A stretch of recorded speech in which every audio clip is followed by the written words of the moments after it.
Boa noite, pessoal. Então, a gente está chegando para a nossa última aula, aula número 9. Não sei mais, me perdi na quantidade de semanas que a gente teve esse semestre. E nessa aula eu vou falar para vocês de obesidade e causas, basicamente, tá? Então, eu vou falar como é que a obesidade está hoje no mundo. Vou tentar discutir com vocês quais são as principais causas. Eu vou me focar nessa aula principalmente em causas genéticas e interação genes-ambiente, tá?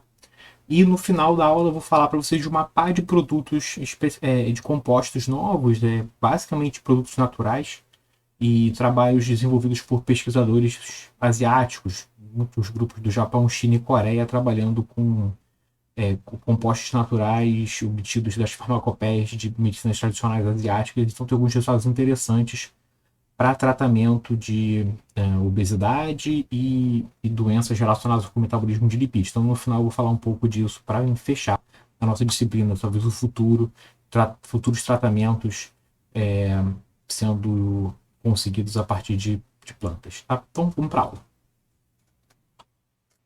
Então, eu vou discutir com vocês hoje obesidade, basicamente, então, final do nosso curso, da nossa disciplina, falando do principal motivo dela, tá? E a obesidade, então, é a epidemia do século XXI, tá? A Covid não é a epidemia do século XXI. A obesidade vai matar muito mais gente do que Covid durante esse século, vocês podem ter certeza disso, tá? E muitas vezes a gente vê a causa da obesidade basicamente nessa balança, tá? Então, o quanto você engorda ou o quanto você emagrece seria a diferença entre o quanto de calorias você come de comida e quanto de energia você gasta, tá? Mas isso não é necessariamente verdade, porque isso aqui é muito pouco controlável, tá? Embora você consiga controlar razoavelmente bem o quanto você come, tá? Você pode fazer uma dieta restritiva, uma dieta hipocalórica, você pode comer pouco, ou então você pode comer muito, sei lá. Mas existem alguns indícios de que variando de pessoa para pessoa, geneticamente falando, e também de acordo com o microbioma, né, a microbiota que essa pessoa tem no intestino, ela pode extrair mais ou menos calorias da comida, tá? Então, uma pessoa comendo a mesma quantidade de comida em termos calóricos, está comendo exatamente o mesmo prato, o mesmo Big Mac, ela não necessariamente uma pode engordar mais do que outra, porque vai conseguir extrair mais calorias do que outra dessa comida, tá? Então, isso aqui é a parte mais controlável e ainda assim não é totalmente controlável. Você pode ficar sem comer. E se você não come, você absorve zero caloria. Mas isso é inviável. A parte que a gente controla menos ainda é o gasto energético. Tá? Esse gasto energético ele não é só o gasto energético físico, tá com um bonequinho correndo aqui. Tá? Isso é dividido em três partes, que é o quanto você gasta para ficar vivo, que é o metabolismo basal, o quanto você gasta para digerir comida, que normalmente é 10% do que você gasta durante o dia, e o quanto você gasta de fato com atividade física. Tá? A parte digestiva é basicamente constante. Tá? O que você consegue mudar é o quanto você gasta de atividade física. Você também não consegue mudar diretamente o seu metabolismo basal. Mas o que acontece é que se você aumenta muito a sua atividade física, o seu gasto energético com atividade física, o seu corpo compensa diminuindo o gasto energético do metabolismo basal. Tá? Então é muito comum, acho que todo mundo que já entrou para academia para fazer cardio e tentar perder peso, que você perde peso no primeiro mês, nos 2 primeiros meses, e depois você para de perder peso. Isso acontece por dois motivos. Um, quando você perde peso, um corpo menor, menos pesado, tem menos gasto energético no metabolismo basal, então seu gasto energético diminui naturalmente.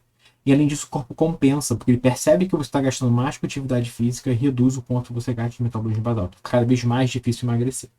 O mesmo funciona para a dieta. Então, quando você começa a diminuir o quanto você come de calorias, o corpo percebe e diminui o gasto com o metabolismo basal para tentar manter você com os estoques de energia. Tá? Isso é uma forma de você evolutiva de você não morrer de fome, tá? Então, a gente evoluiu num mundo com muito pouca comida. Então, se você começa a comer menos, significa que está com pouca comida no ambiente. Então, é necessário você parar de gastar energia para você sobreviver por mais tempo, aumentar as suas chances de sobrevivência no pet shop Mundo Cão. Então, a gente mantém isso hoje e vai demorar muito para a gente conseguir corrigir, entre aspas, isso geneticamente. Então é muito difícil de emagrecer. A gente não foi feito para emagrecer, a gente foi feito para engordar.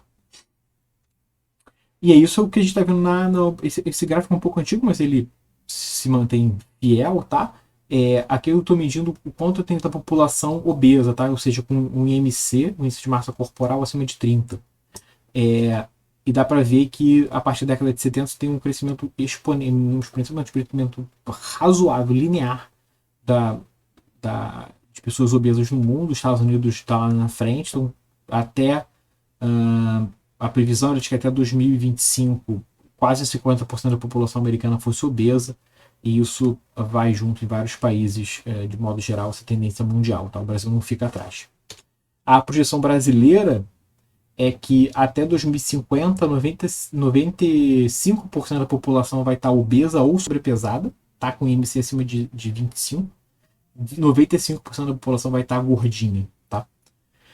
E os custos com a saúde, eles podem atingir entre 2010 e 2050, só para você tratar comorbidades associadas à obesidade, 330 bilhões de dólares. Então, um gasto muito grande que a gente vai gastar só para tratar doença coronariana, câncer associado à obesidade, diabetes do tipo 2 e por aí vai.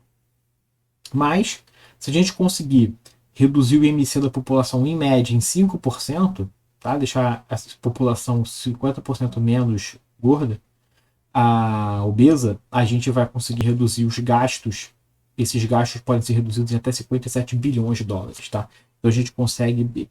É importante conseguir entender como funciona a obesidade, como controlar, porque além de você aumentar a qualidade de vida das pessoas, aumentar o tempo de vida e a qualidade dessa vida, você também tem um custo econômico importante. Você deixa de gastar com o hospital e você também aumenta o tempo que essas pessoas conseguem produzir, trabalhar, então você também aumenta a capacidade de gerar riqueza da população de modo geral. Então, além de uma questão de saúde, uma questão econômica muito importante. Então, eu já falei isso algumas vezes, os problemas associados à obesidade são vários, tá? Então, principalmente o diabetes tipo 2 está estritamente correlacionado com a obesidade. Então, você não precisa ser obeso para você já ver esses problemas, tá? Então, aqui eu estou na faixa normal, tá? Até 25 são pessoas normais, de 21 a 25 de índice de massa corporal. E você pode ver que se você está com índice de massa corporal 25, que é você está no limite entre o normal e o sobrepesado, você já tem um risco 6 vezes maior de ter diabetes tipo 2 com relação a uma pessoa com índice de massa corporal 21, tá? Lá no início do normal, tá? Então você imagina uma pessoa que está obesa. Nem chega o meu laser lá. E isso funciona para várias outras doenças, tá? Hipertensão, doença coronariana, doenças intestinais, todas elas têm um crescimento direto, uma relação direta com índice de massa corporal, com obesidade. Quanto mais obeso, maior o risco de você ter essas doenças. Quais são os fatores de risco, tá? A gente tem basicamente dois tipos de fatores, que são os fatores genéticos e os fatores ambientais, embora algumas vezes eles se misturem, a gente vai ver isso, tá?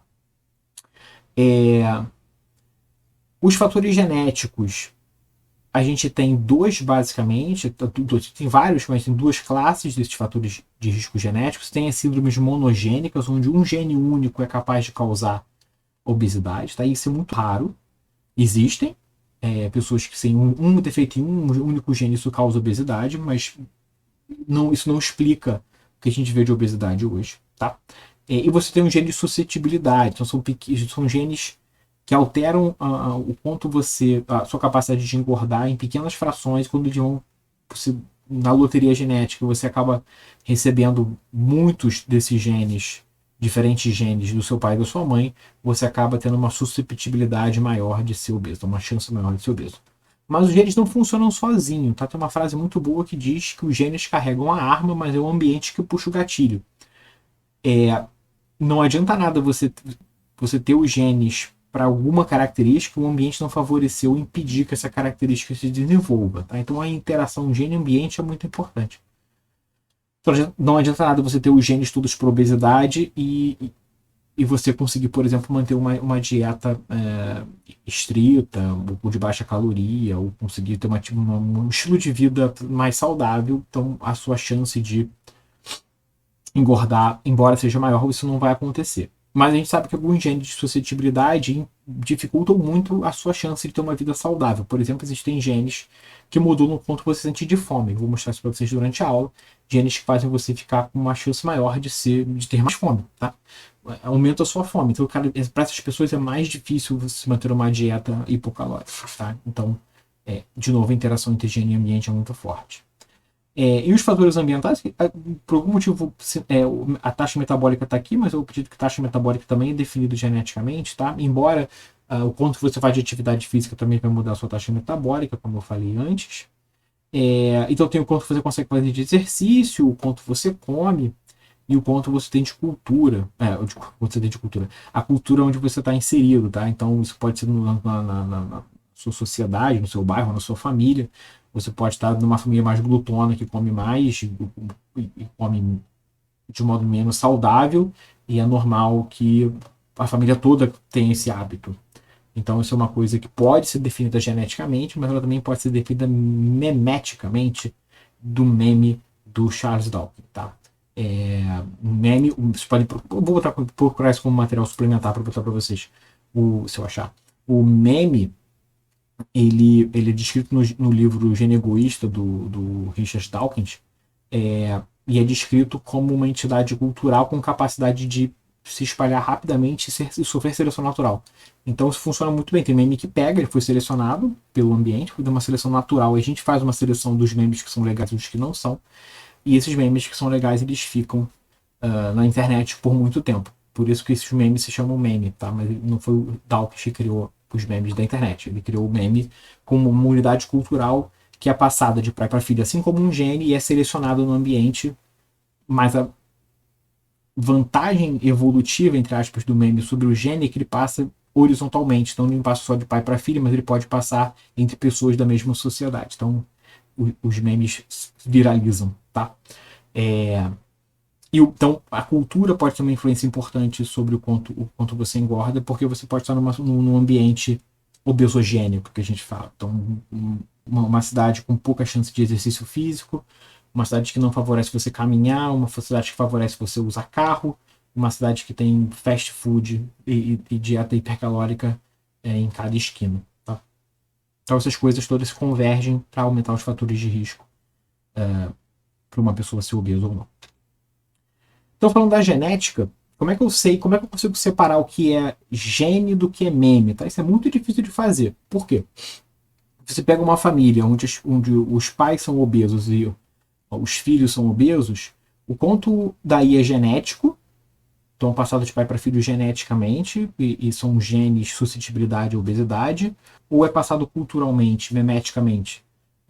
A família, o pai e a mãe nunca gostaram muito de caminhada, nunca gostaram muito de esporte, de vida ao ar livre, então eles fazem muito pouco exercício, levavam os filhos pouco para parquinho, então os filhos também não fazem exercício, ficam jogando videogame o dia inteiro.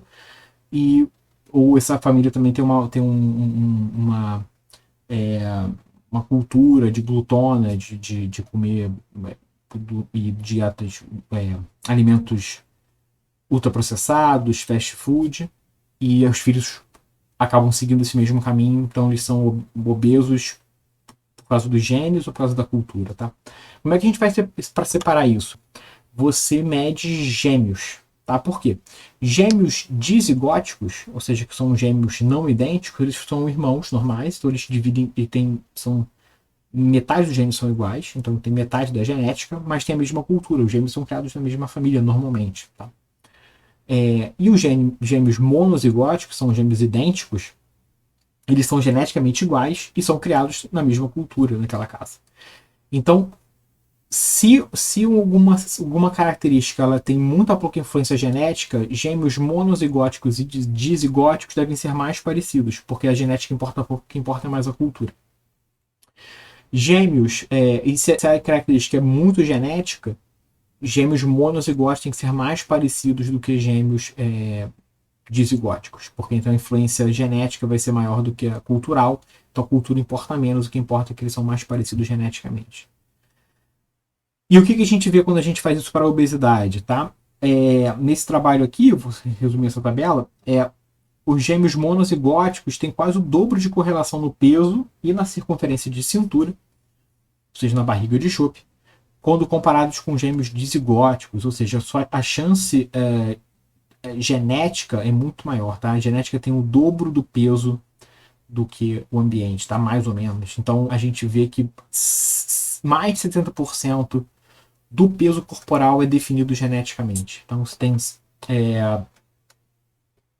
72% do IMC sendo regulado geneticamente. Tá? Então isso indica que a genética tem um peso muito grande sobre a obesidade, o que muda um pouco a ideia que é geral na população, na cultura de modo geral, de que as pessoas são obesas porque elas querem, porque elas se cuidam pouco, tá? Às vezes, genética, mesmo você não tendo uma doença monogênica, tá? Um gene único com problema, sendo genes variados que fazem um arcabouço genético que te induzem a uma chance maior de ganhar peso, às vezes pode ser muito difícil para essas pessoas manterem um estilo de vida justamente porque os genes induzem elas a engordarem. Tá? Então é muito difícil para a pessoa perder peso, às vezes é muito difícil para a pessoa manter uma dieta, às vezes é muito difícil para a pessoa manter um estilo de vida saudável, não porque ela não tem força de vontade, mas porque os genes jogam muito contra. Tá? Então existem alguns genes monogênicos, eu falei de algumas vezes para vocês desses camundongos, o OB e o DBDB, tá? Esses camundongos são geneticamente obesos e diabéticos, por isso OB e DBDB, tá? Que de obese e diabetic. Esses dois genes eles regulam a mesma via hormonal. O gene OB codifica a leptina e o gene DB codifica o receptor de leptina. Tá? A leptina ela é produzida pelo tecido adiposo, tá? E ela vai lá no hipotálamo e regula o quanto você come. Tá? Então, quanto mais leptina você produz, em teoria, menos você come. Tá? Então, como é que funciona? Você produz leptina de acordo com o quanto você tem de tecido adiposo. Então, quanto mais tecido adiposo você tem, mais leptina você produz. Então, quando você aumenta de peso, você dá uma engordada, você produz mais leptina, o hipotálamo percebe isso, reduz o quanto você come, então, em teoria, você perderia peso. Então, esse ajuste fino faria com que você mantesse um peso constante, com variações pequenas de leptina para cima e para baixo. Tá? Como é que a leptina faz para você emagrecer? Primeiro, você come menos, e além disso, ela envia o hipotálamo envia um sinal simpático para o tecido adiposo, induzindo termogênese. Tá? Então, eu falei algumas de termogênese para vocês aqui, falei isso na aula do tecido adiposo, você tem uma indução de termogênese via receptor beta-adrenérgico. Então, você perde peso, você aumenta o metabolismo basal e, além disso, você come menos. E aí, você vai oscilando ali. O que acontece com o camundongo OB é que ele não tem leptina, então o tecido adiposo não produz leptina, então essa via aqui é quebrada. O hipotálamo não manda o tecido adiposo aumentar o gasto energético, nem manda o camundongo parar de comer. Então ele come igual uma capivara raivosa com lombriga e é muito gordo.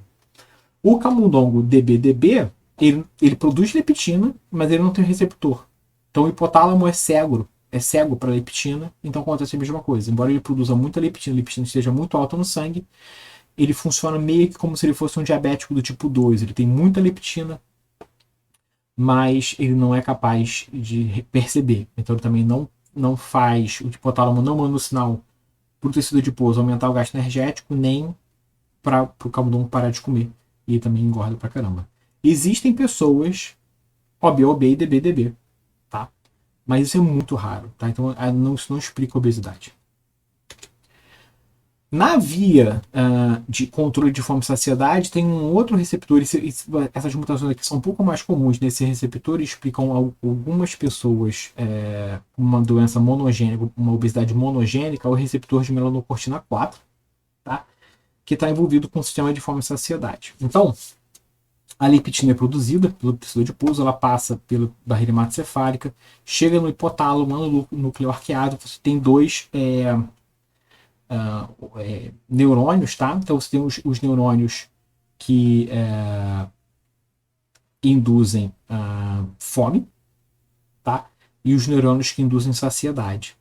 A leptina, ela age nesses dois neurônios. Então a primeira ela age nos neurônios de fome, reduzindo a atividade desse neurônio, tá?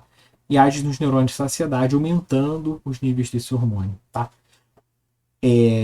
Desses neurônios, que produzem hormônios que vão agir em neurônios secundários, tá? Então você tem o neuropeptídeo Y, o peptídeo relacionado ao GUT, que vão se ligar nos seus receptores correspondentes, e você tem PONC e CART, que também vão se ligar nos seus neurônios secundários, e o receptor de melanocortina 4 está aqui. Ele é derivado do PONC, o seu ligante, melanocortina. E se você tem mutações nesse receptor aqui, você tem problemas no sinal de fome e saciedade. Tá? Então a saciedade ela é induzida pelo PONC, que ativa positivamente o receptor de melanocortina 4. Se você não tem esse receptor aqui, você perde parte do sinal de saciedade. Então, embora você tenha uma redução no sinal de fome, tá? O sinal de saciedade é parcialmente perdido. Então, isso faz com que as pessoas com mutação no receptor de melanocortina tenham uma tendência maior a ganhar peso. Tá? É uma outra. Ganhou muito peso, né? No final. Então, uma mutação pontual, uma mutação única, uma pessoa mutante com entre aspas, nocaute para o receptor de melanocortina 4, ela é obesa. Então tem várias coisas que podem dar errado no receptor de melanocortina, tá? várias coisas que podem acontecer em classes diferentes, tá?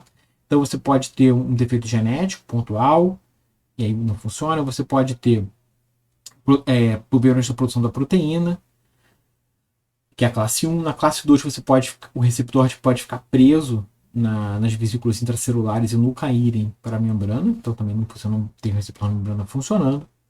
Você pode ter um problema de ligação, então o receptor ele é produzido, ele vai para a membrana, mas ele não consegue se ligar no hormônio, então ele não passa o sinal para frente também. E a classe 4 é que o hormônio se liga, mas o sinal não é traduzido, passado segundo mensageiro e por aí vai. Então você tem um defeito, por exemplo, na ligação do receptor com proteína G para passar o sinal de adenilaciclase e por aí vai. Tá? Ou uma classe 5 onde você não tem receptor.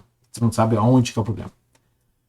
Então tem algumas coisas que você não consegue resolver, tá? Então, por exemplo, se você tem um defeito na produção da proteína, isso aqui não vai ter jeito de resolver. Mas algumas coisas você consegue. Por exemplo, se o receptor está super funcionando, se ele só não consegue ir para a membrana, talvez você consiga resolver esse problema de tráfego de vesícula aqui, fazer com que o receptor vá para a membrana e resolva, pelo menos parcialmente, o problema de saciedade do indivíduo. E é isso que algumas pessoas estão atrás, tá? Então, eu tenho que um teste com composto experimental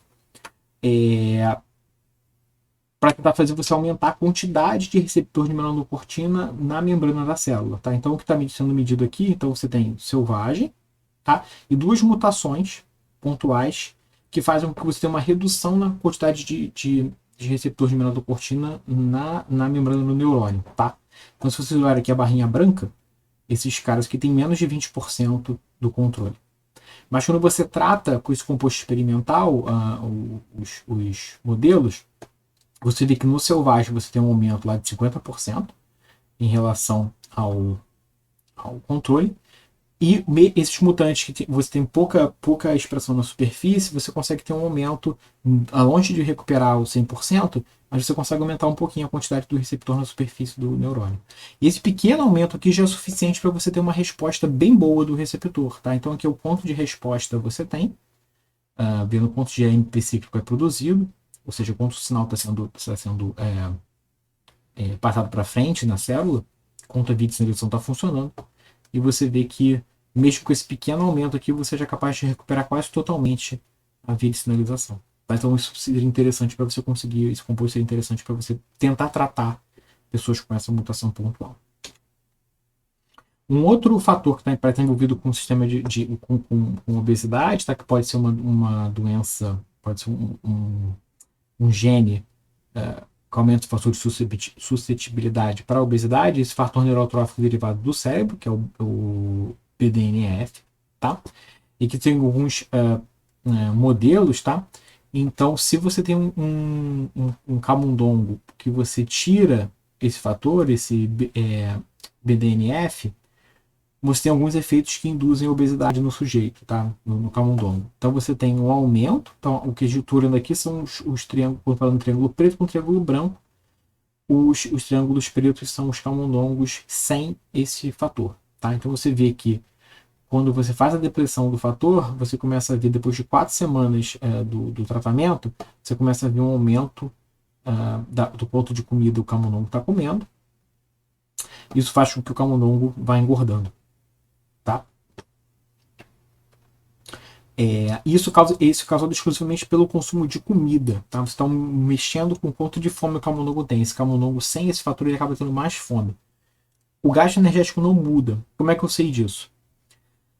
Nesse experimento aqui, o camundongo está comendo mais, tá? Então ele começa a engordar, está ganhando peso. E aqui nesse que tem pair feeding aqui, o que eu faço? Eu só dou comida para o camundongo o suficiente para ele comer igual ao controle. Então, embora ele esteja com fome querendo comer mais, eu corto o quanto de ração ele tem. Eu coloco uma quantidade limitada de ração para ele comer igual ao controle. Quando eu faço isso, o peso dele diminui. Tá? Então o gasto energético dele é igual, ele não está gastando menos energia, ele continua gastando energia igual e ele está engordando porque ele está comendo muito. Tá? Então é uma forma de você ver se esse fator está atacando pelo aumento do consumo de comida apenas ou se também está reduzindo o gasto energético. Um gene que sempre aparece quando a gente procura obesidade em humanos, tá? Quando você faz ensaios genéticos em populações para procurar genes que aumentam a suscetibilidade à obesidade, se você jogar no Google gene da obesidade, vai aparecer esse gene aqui, FTO, tá? Que é o Fat Mass and Obesity Associated Gene. O nome já diz o que ele faz, tá? Embora ninguém sabia o que esse gene estava fazendo. Mas ele é o chamado gene da obesidade. Se você tem mutações nesse gene, você tem uma chance maior de estar obeso, tá? Várias pessoas obesas têm mutações nesse gene. Ninguém sabia muito bem até esse trabalho aqui de 2013 mostrar o que esse gene estava fazendo e que você tem duas pessoas, tá? Pessoas, entre aspas, selvagens, que é o azul, e pessoas com mutação nesse gene que está aqui em vermelho e que eu estou medindo quanto de fome essas pessoas sentem, tá? Então o quanto ela diz para mim quanto de fome ela tem, tá? E aqui eu dou comida para a pessoa acabou de comer, e eu depois vou medindo o quanto de fome a pessoa tem. E vocês veem que as pessoas com mutação nesse gene, elas sempre dizem estar com mais fome do que os controles. Tá? Então elas naturalmente sentem mais fome.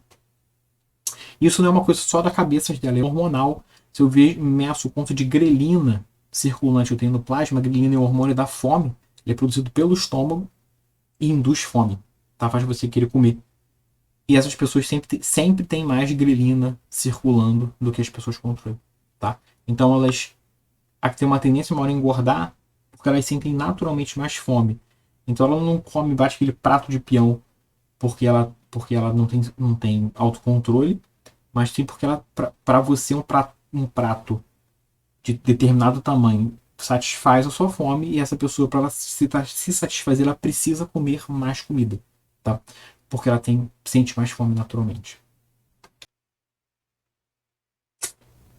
Então aquilo que eu mostrei para vocês foi em humanos, tá?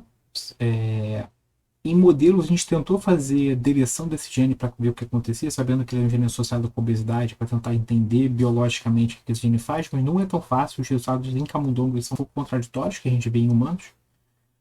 Então, isso aqui são camundongos deletados para FTO, camundongos adultos, e o azul escuro são os camundongos sem FTO, tá? Então, a primeira coisa que a gente vê, que já é contraditório, é que quando você deleta FTO, você tem uma redução do peso corporal. Então, o camundongo fica mais magro, ou na verdade, ele fica menos pesado do que o camundongo controle. Tá? Por que ele não fica mais magro? Porque tem um aumento de massa gorda, tá? E uma redução de massa magra. Então, embora ele esteja ficando menos pesado, ele está proporcionalmente ficando mais gordo, porque ele tem mais massa gorda e menos massa magra. Então, ele está perdendo músculo e aumentando a quantidade de gordura. E ainda assim ficando mais pesado, mais leve. Tá? Então, está perdendo muita massa magra e ganhando massa gorda. Tá? O comprimento do corpo é igual. Então, na verdade, ele está ficando mais gordo, mas o resultado não é tão claro assim. E você não tem uma alteração no consumo de comida, ele continua comendo a mesma coisa, até porque a gente não vê em humanos, a princípio as pessoas comem mais. Então é difícil você fazer uma translação direta do que a gente vê em modelos murinos e camundongo para humanos. Por isso que entender o que esse gene está fazendo é um pouco difícil.